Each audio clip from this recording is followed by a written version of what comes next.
Remember this? Well, look at this.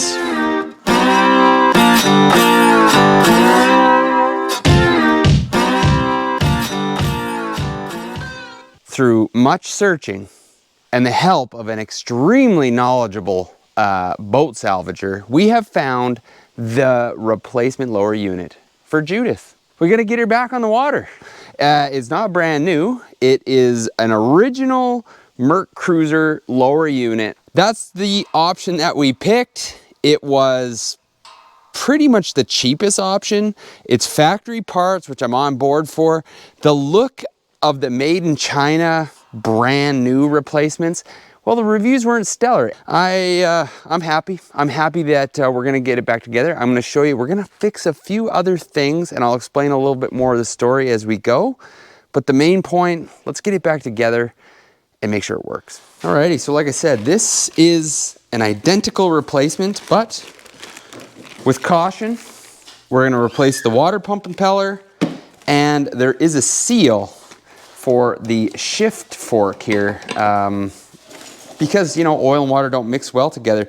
If you're looking, this isn't a special boat seal. I learned this after.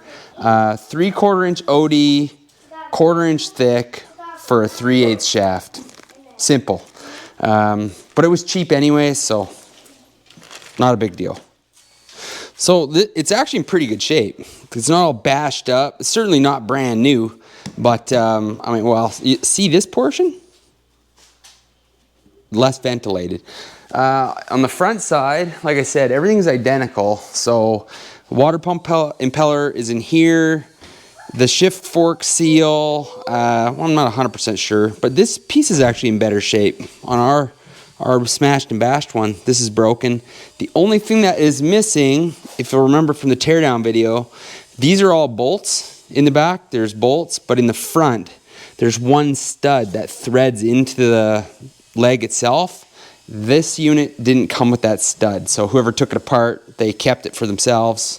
And this one, well, it was stuck in there. So what we've done is triple nutted to get them jammed on there, and I'm pretty sure that I've got it working free here. So we're just gonna get that out first. There we go, free, perfect. I'm glad we could salvage that.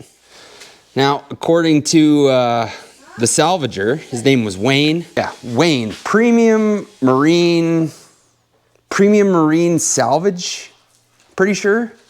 I'll put something to make sure that's right. Super knowledgeable. He didn't even need to look up part numbers. I just told him what I was looking for. He's like, yep, this is how you do it. He cut me a great deal, felt bad that I smashed into the rock, and gave me a ton of pointers on what I needed to do to have success putting this back together. So huge thanks to him, because without him, it just wouldn't happen. It was literally the only used unit that I could find anywhere at all, any place. So, all right, so these two bolts come out. They're 8mm. Keep track of how it comes apart, because like I said, it's better to learn, I think, on the one that's already broken than just having to go at the other one. But he definitely said that this one, the one we're putting back on, it needed that shaft seal replaced. And he said, as a rule, it's just a good idea to do it anyway. So I wonder if you got to have this in a certain position. I don't know. Okay, well, that comes off. How do you get it apart? Okay, got it free. Exceptionally awesome that we have a practice unit. So what is inside? The first thing you're going to encounter is a C-clip. It goes and retains the shaft in the housing so it can't slide up and down. And there's an O-ring on this plastic housing that's actually got the seal in it that we need to replace.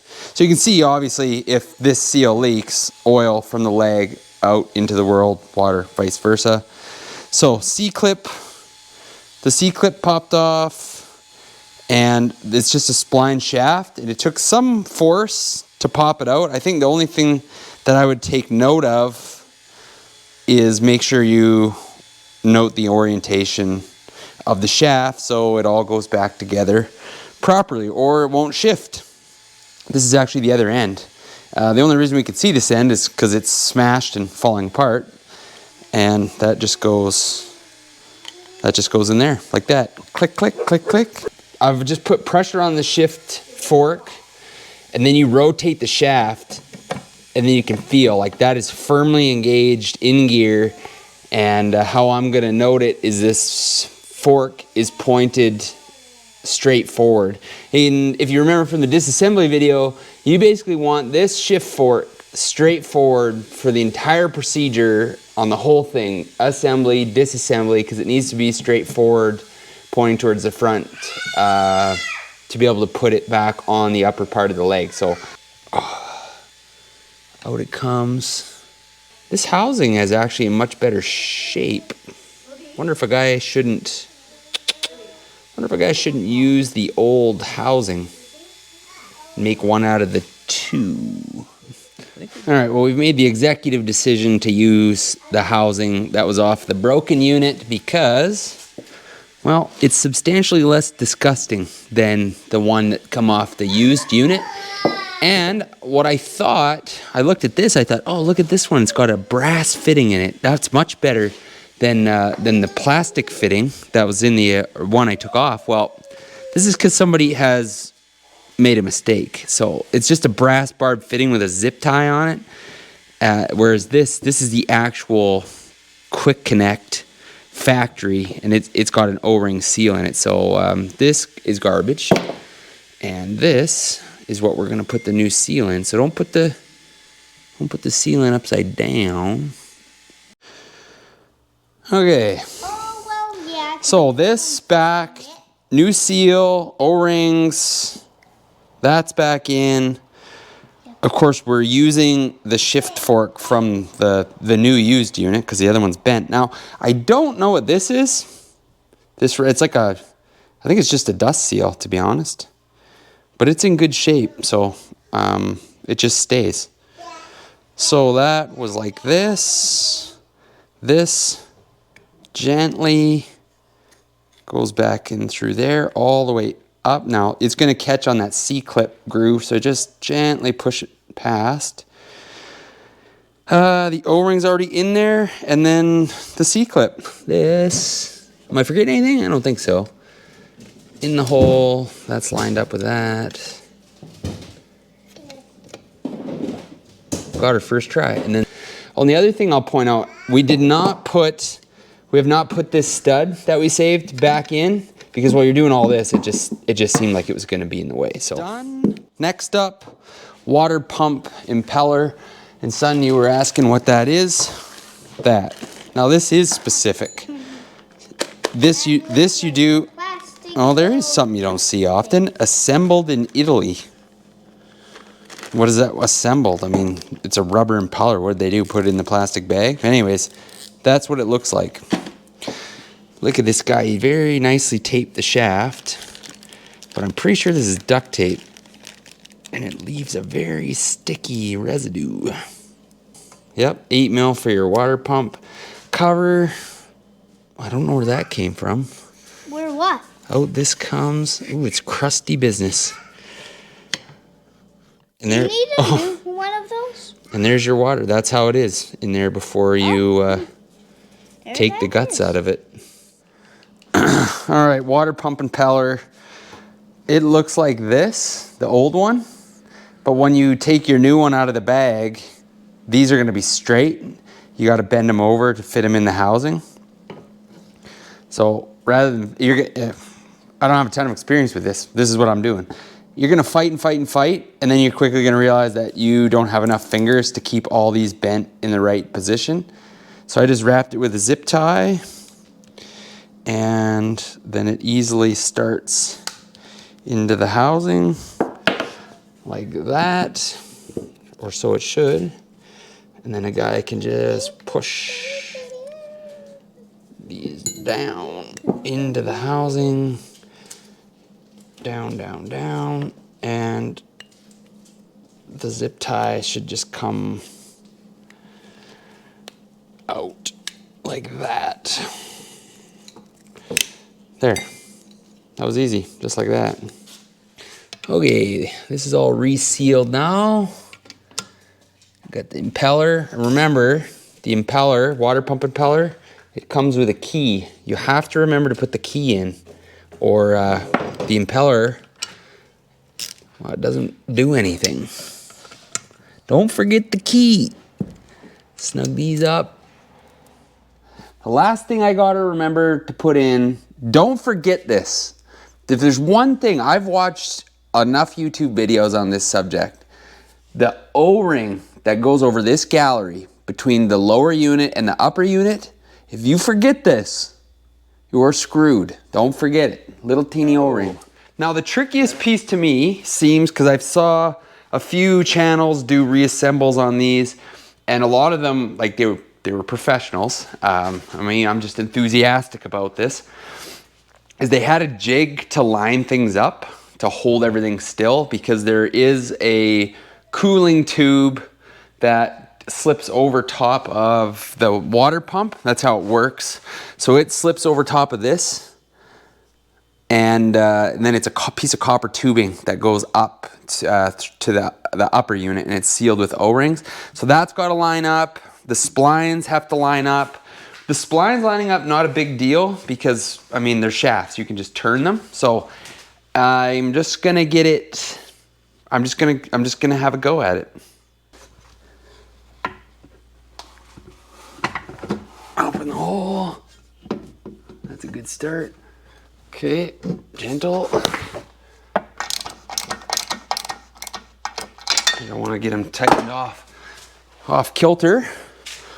Okay, we're just a few more bolts here and we're looking pretty good.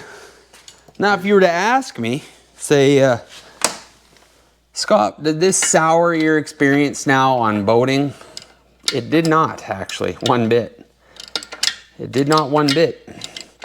I'm still into it. I'm super into it. In fact, I would love now to have a boat that was a little bit more capable and bigger. Like, I'd like to do the ocean. I've never been fishing. I've never been ocean fishing before. I'd like to try it. And, but I think it'd be a good thing to go. See, these you want to tighten carefully, because all this is doweled together with this aluminum castings, you know, all the cases. You don't want to get it cockeyed. So I think it's like torquing anything down. You want to get everything snugged up and then do a pattern. Don't just go hammering on one side. Just gentle at first. But yeah, I'd like to go to the ocean with somebody that's well versed in it, you know, because it's my view of it. This is a dangerous place. I mean, if you don't know what you're doing. I mean, look at all the struggles I had in a shallow lake, for cripe's sakes, you know. I needed to be rescued. All right. How tight is tight? Well, again, you just get a feel for it. If you'll recall in the back, have you guys been sitting on a slope this whole time? Crooked? Man, that's not good. The plastic tube, like this is off this is the one we chose not to use. The Speedo tube. So actually, you know, and look at this. This is, the closer I look at this, that's a brass plumbing fitting, barb fitting with a zip tie on it. And then look, what is this? Another barb fitting, but that's actually clear plastic hose. And somebody's melted it all together with a lighter. Yeah, solid choice not using that. But that clear tube that we were just making fun of, speedometer. So you want that hook back up.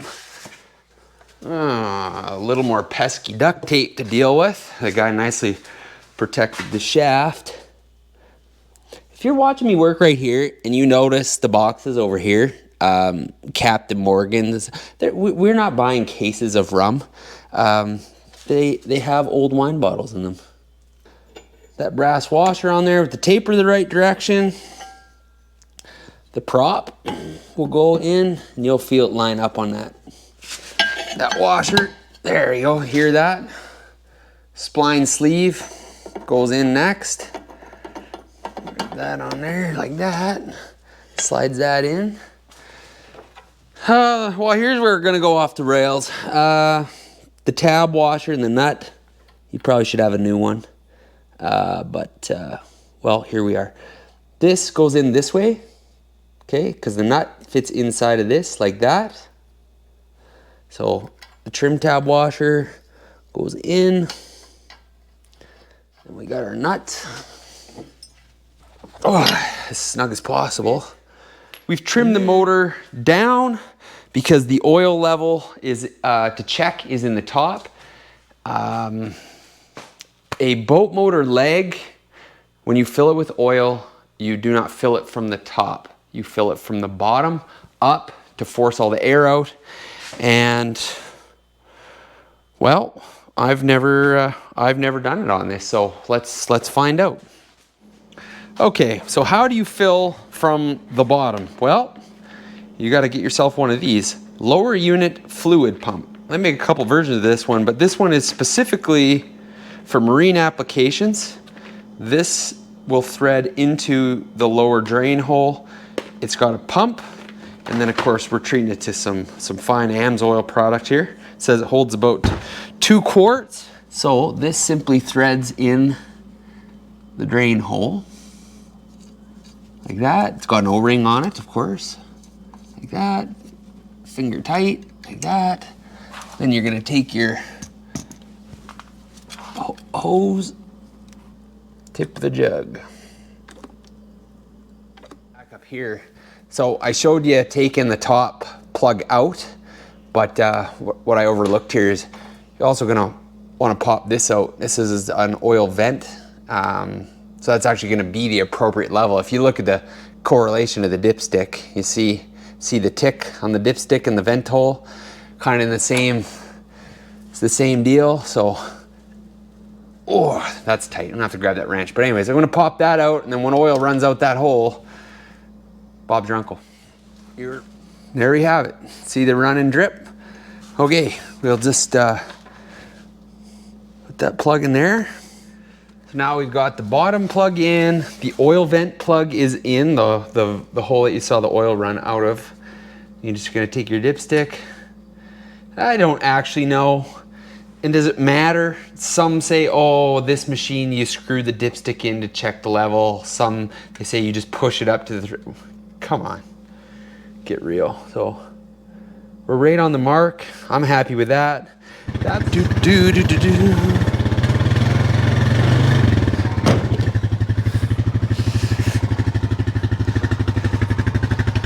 All right, well, with any luck, we won't ever need to see this broken item again, so we'll just, I think we'll just store it down here for safekeeping. Ah, it's coming in handy already. Might be my scrap metal bin. All right, so the setup for the driveway test is pretty simple. You got to get yourself a pair of muffs for an outboard motor, because under here are the intake ports for the cooling water. That's all I know to call it, is muffs, outboard leg muffs.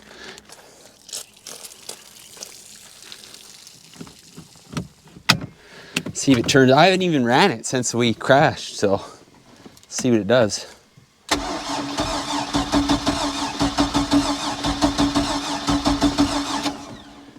A little throttle.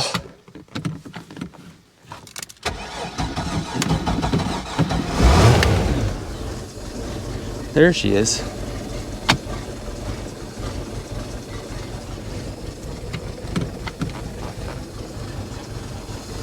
Oil pressure.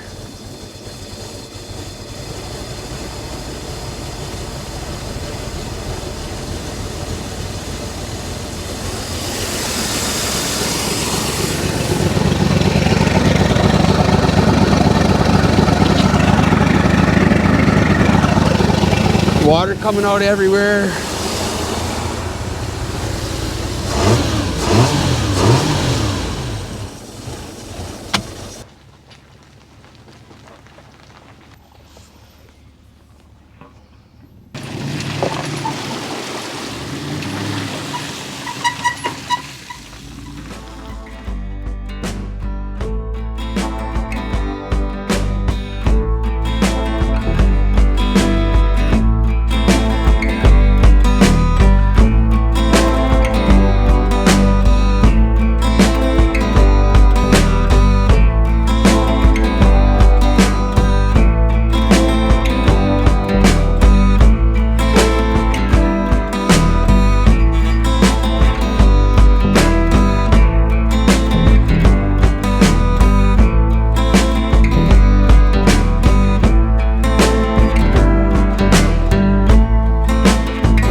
join me right till the very end. I much appreciate that. Still something broken on the poor old boat. While you were enjoying the sunshine and the waves, there might have been a glimpse of the gauge cluster, and well, something still doesn't work. If you saw what it was, you just leave that down in the comments, and I'm ready for a different adventure. Boat mechanic, I don't think it's in the cards for me.